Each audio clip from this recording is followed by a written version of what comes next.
Chris or any of those guys? No, all I got was the guy complaining about Chris saying, "Hey man, the guy called me a smartass because I asked him if Kurt bought him that. That's this guy. I asked him if Kurt bought a. You know what, Jeff? I don't have a microphone. Yeah, I hung it on the hook. Did you? This hook? Oh, this. Or okay, it's right here. Great. And is there a? I guess it's in the box a little bit here. Great, it's in there. Okay, well, we're just about ready to rock.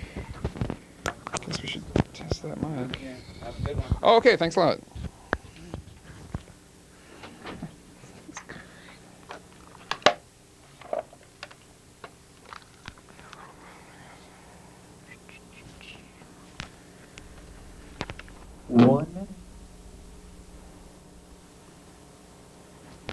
Okay, 1 minute. Well, that should make things even more interesting than usual. So how am I coming across on mic 1 there? I got mic 1 right up at about 5. Oh, it does? Great.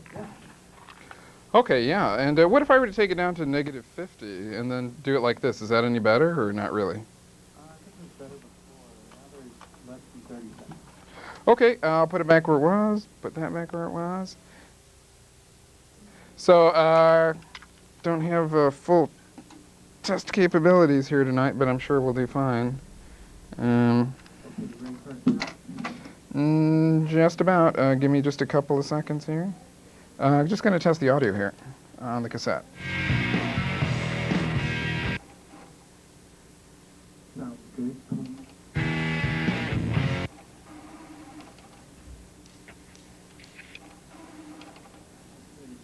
7:30. Okay, give me about 15 seconds. All right.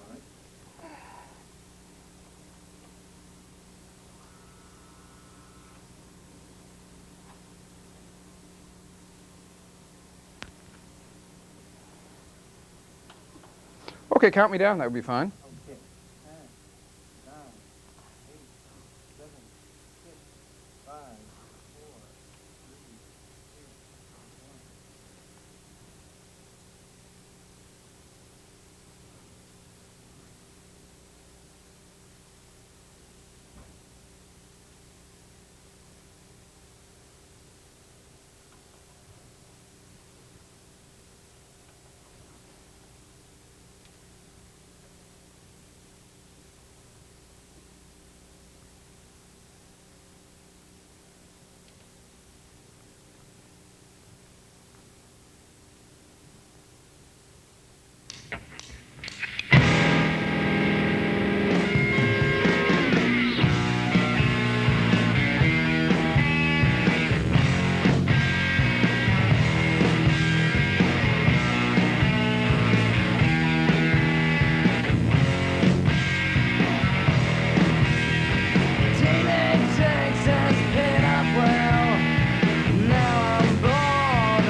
as protecting free speech.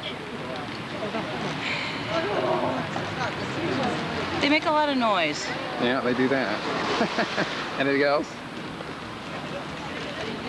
Well, they get media attention to stuff that the media would write off as a bunch of kids. Otherwise, you know? They'll get MTV looking at it, and if MTV looks at it, the radio pick up on it, and maybe some stupid kid who doesn't know anything more than, like, this guy used to be in Nirvana will maybe, like, actually go look at the Constitution. Yeah. And, like, realize that it applies to him. Well, see, this is the same argument with that Larry Flint movie that I always hear, which is like, oh, it takes scoundrels like Larry Flint to stir up interest in free speech. I mean, just as Americans, can't we be interested in free speech without having a bunch of, you know, But we're millionaire not. hypesters all involved in it? But we're not. No one's until interested in threatened. free speech until, yeah, exactly. And if I don't, and yeah, that's exactly it. Well, you know, these people threw me out of this pool tournament last year. I felt that my free speech was being threatened, you You know. were being rude last year at the pool tournament Oh, how would you know that? because I was there and I heard what you were saying. What did I say? You got Chris so upset he was crying. Really? Oh, that's a wasn't medal the- on my chest, That honey. wasn't the place. Yeah, he's No. in the back. Yeah, he is. In the I back? go, did Kurt buy that car for you? He rolled up in a Mercedes. He's still got the Mercedes? Yeah. It's a big Mercedes. It's a black Mercedes, right? It's He's big in and it. bad, and it makes him look like a pro athlete or something, huh? He's back there, seriously. He came back 20 minutes ago. Oh, you were checking out his car in the back of the place, huh? Yeah. That's where you want to go if you want to videotape him.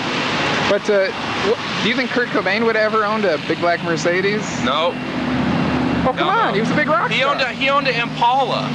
He had a fucking Impala. Impala 65, the best car in the world. An Impala 65, yeah.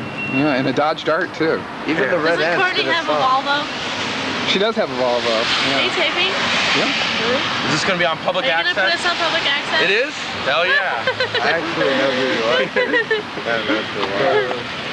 But what about this Mercedes thing? Do you really think that Kurt Cobain? I mean, he sold all those records. Why shouldn't he have a damn Mercedes? Damn Because it! he's a Oh, no fucking- way. He didn't. Kurt could have been Nirvana by himself. He didn't need Chris Novoselic. Come on. Wait a second. Come These- on. No one has ever said that Come on. before. I have. Come on. I've heard Kurt solo before. Remember Unplugged Penny Royalty? Solo. And I've seen him in concert where he's played just solo by himself. No, nothing. Well, what about like the bootlegs that he did verse chorus verse when it was called? What did that Mercedes look like? It was just black, new and black, big black and new. Shiny. Doesn't it have a big bumper sticker on the back of it that says "No Newts"? Oh, I didn't see it that far. They valet parked it for him. They drove it away too quick. There's some nice Was he clothes, wearing a too. suit? Yeah, oh yeah, he had a suit on. He had a suit on. Oh yeah. Wait a second. Yeah. Does that mean the guy is now a record company's suit? Is that what that means? That's right. Hey, wait a He's second. no longer a little punk rocker. He's the president of Jam Pack. You know what else he's the president of? What?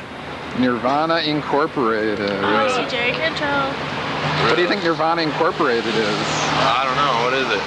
It's the corporate mechanism for making all that money for Oh, the that next right. 50 years.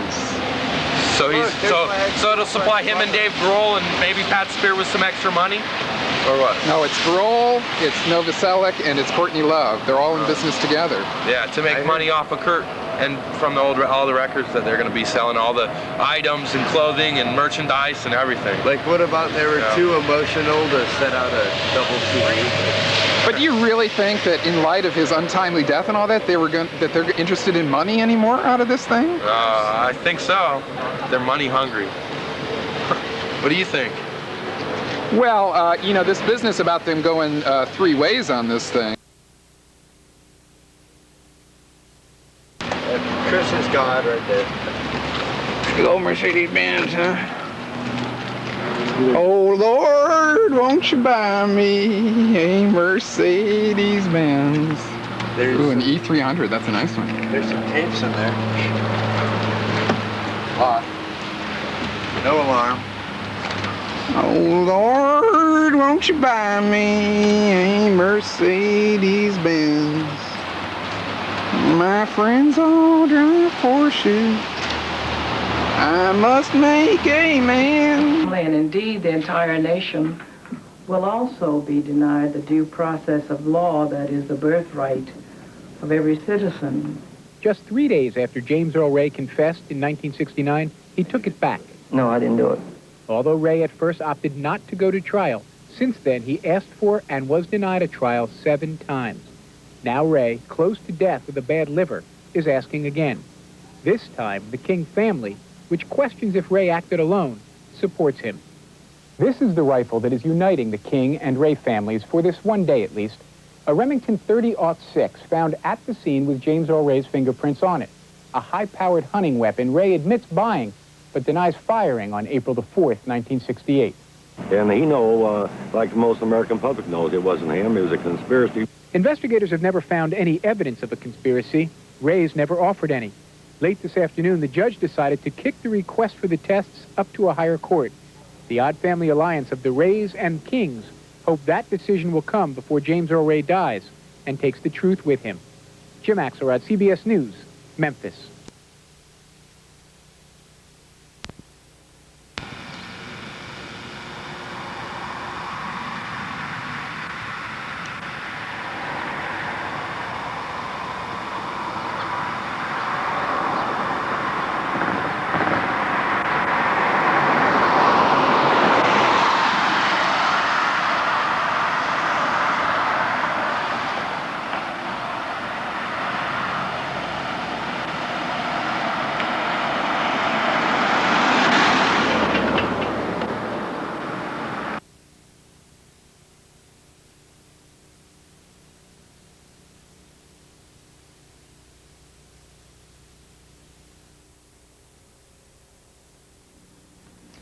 And good evening, and welcome to this evening's program.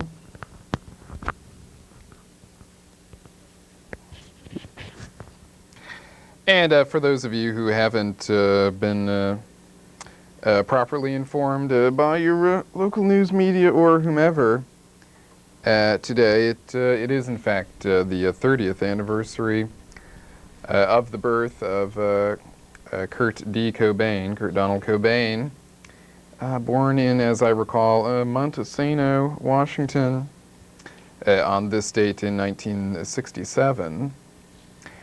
And,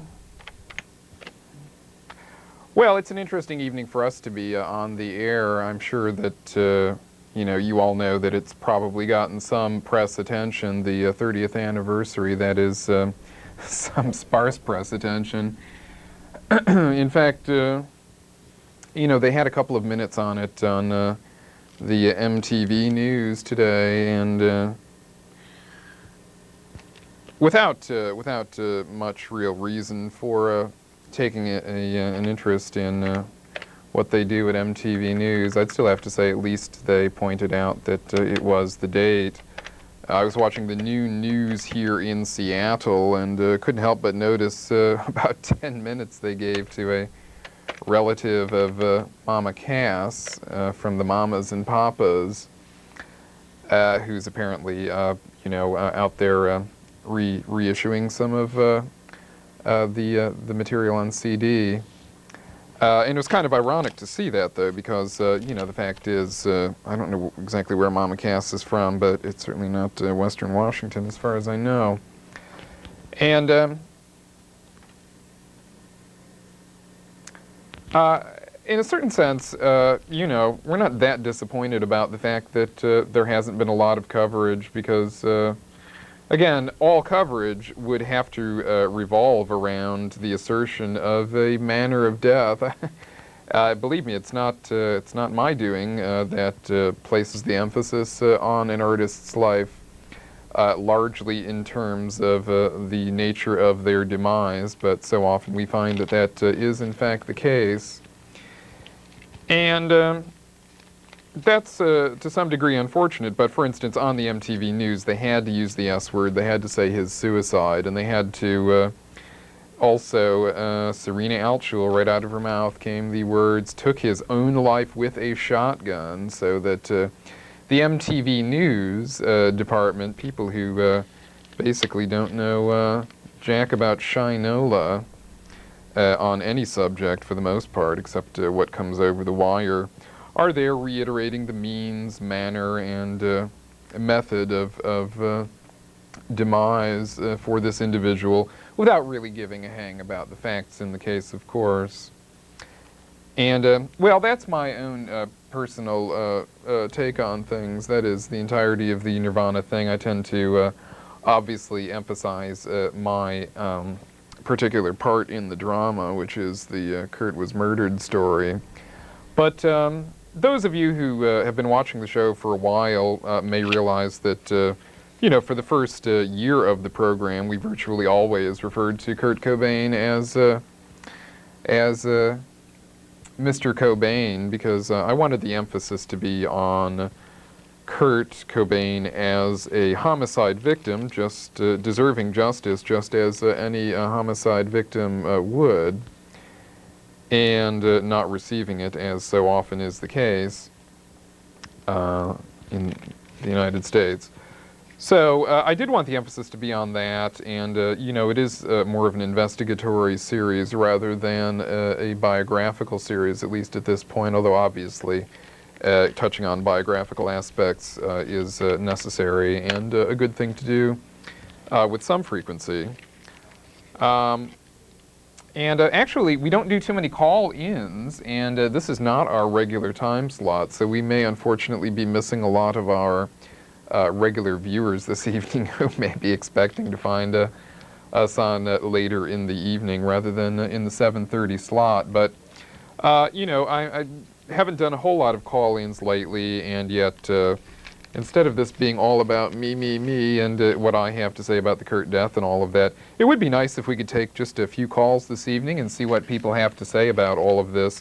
Particularly, you know, those of you who know the show fairly well know that we don't get too sentimental on the program for a variety of reasons, as I've been describing. But well, we're going to take a turn tonight, and we've got the Hostess cupcakes and the 30 candles, because if no one else in the local media is going to light the candles for Kurt, we'll do that here. And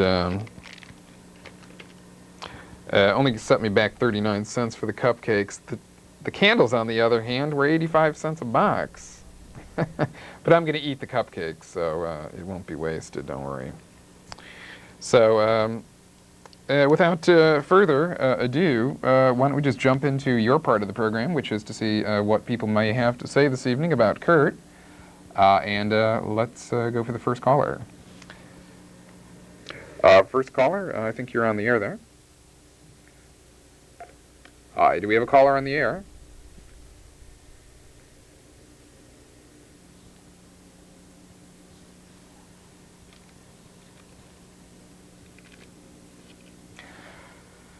Well, and again, this is the one advantage to my being able to ramble on at some length on the show. I've got somebody checking the phone lines. You know, actually, Jeff, I think maybe people are just whatever, not calling in. I did get a ring signal a few moments ago. It was said ringing, ringing. Is there any reason that should have ceased? Why don't we just forget about it? Why don't we just forget about it?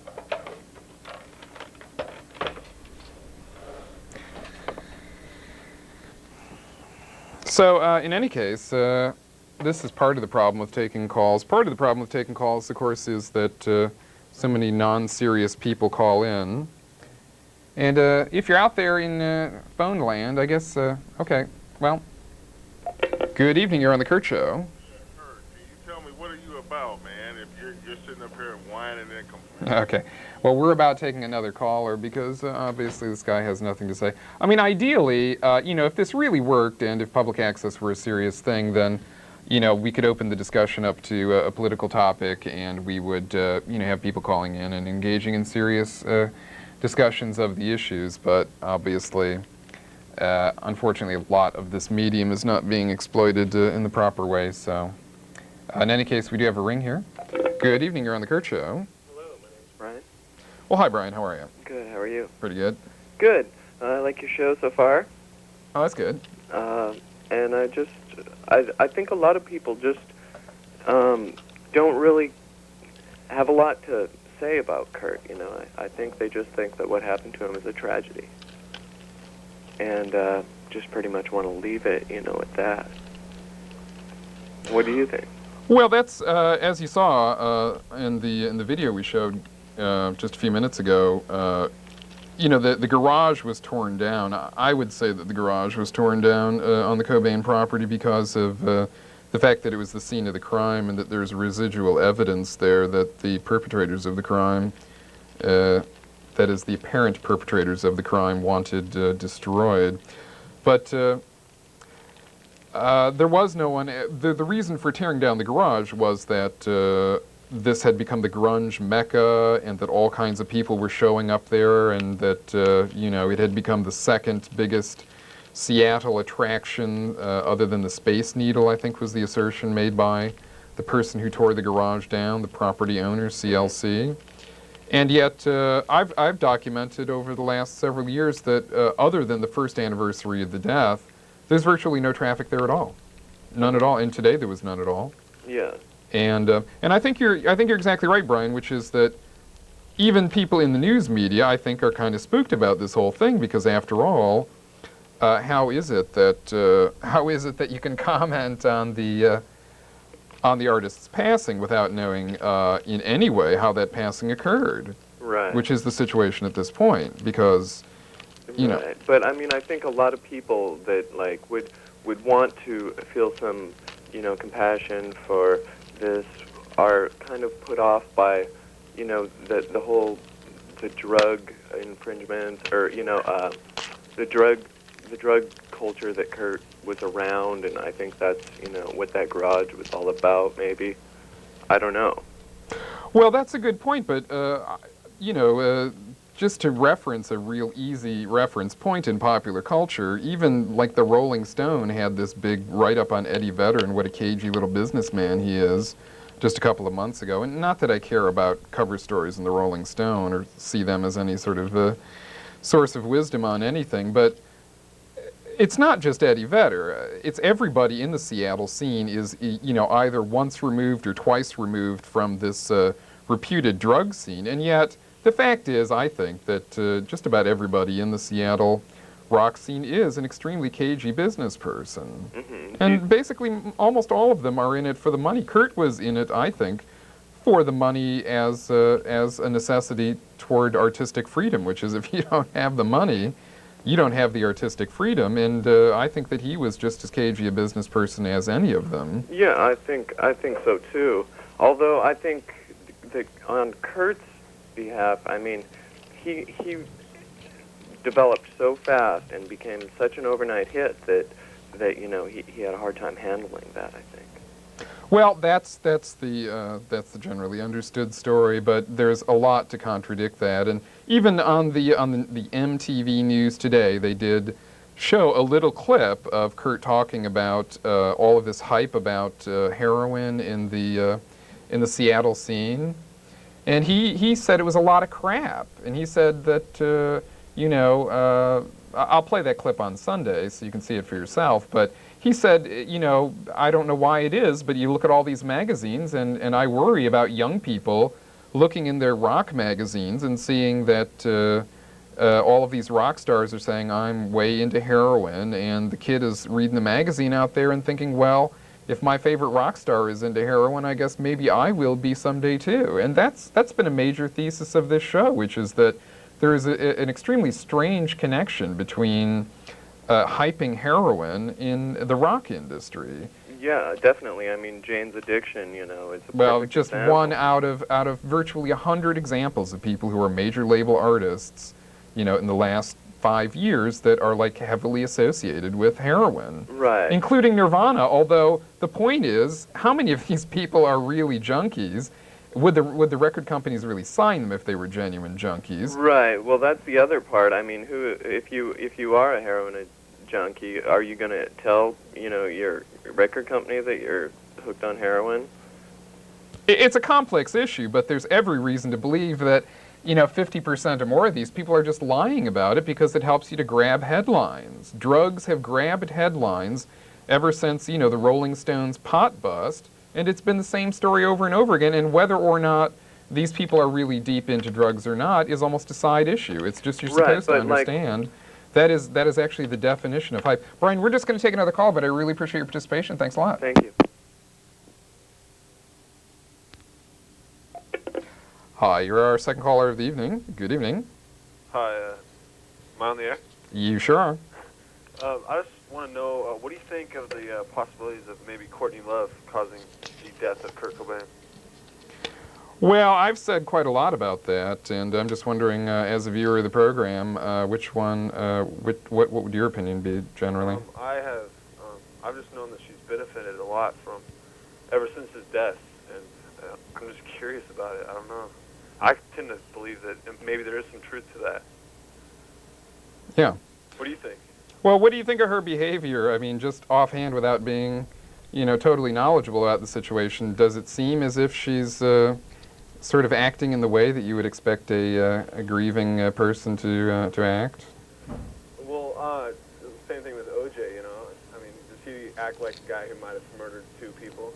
This could be an all an act or whatever, Well, that's what people have always said about OJ, which is that there was just various inconsistencies from moment one, from when he found out that his wife was brutally killed. I mean, I can't recite all of the inconsistencies right now, but, it just seems as if everything up to and including OJ saying, now that I've been, exonerated, I'm going to dedicate my life to finding these awful people that killed my wife and her friend.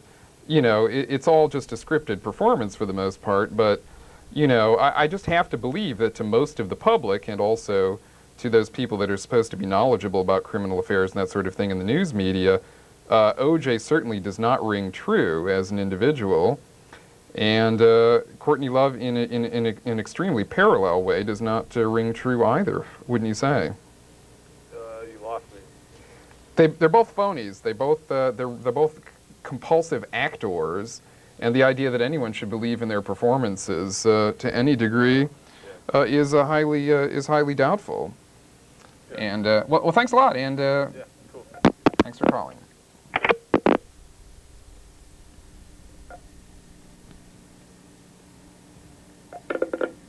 Hi, good evening. You're the third caller this evening. Yeah, I just wanted to call about the last caller. I believe that Courtney Love actually did it. That she did the crime? Yeah. Just the way that she's been acting, like the drug use that she does, and just all the stuff that she does, it just shows that she's just excited about life, and losing a husband that she loved, I mean, there's no way that she could do that. So you mean that you think that her behavior would indicate someone who's what, just trying to hide guilt? Oh, yeah, definitely. There's no reason why anyone that killed someone would be so happy about life. She must have not really loved him or something. I think it's the act, like the drug use, that really tipped it all off. And that's a good alibi for her. I don't know. Well, that's an interesting thought, because that's what I've been thinking. We're down to 1 minute, and thanks for your endorsement of our thesis there. We're going to move around for a visual here. Thank you. And a little bit of music. Have a good evening.